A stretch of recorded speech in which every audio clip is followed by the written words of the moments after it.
Əgər qiyamətdə əzab sahibi olaramsa, bu əyləşdiyim mənbər şəhadət verər ki, Allah bu sənin sevimli Hüseynindən burada əyləşib danışıb.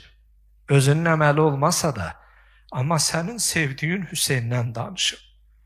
Sən əyləşdiyin yer günahkar olsun da qiyamət günü şəhadət verər ki, Allah bu sənin sevdiyin Hüseynin məclisində bardaş qurub, diz qurub, oturub, əzadar olub, sinə vurub, diz vurub.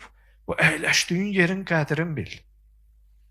Sən indi elə bir yerdə əyləşməmisən ki, yolda, küçədə əyləşdiyin, parkda əyləşdiyin yer kimi ola. Yox, bu yerin əhəmiyyəti var, bu yerin qudsiyyəti var. Ona görə bu məclislərin qədrini bilək. Zərurət yaranmadıqca yanındakı ilə söhbət eləmə, qulaq as.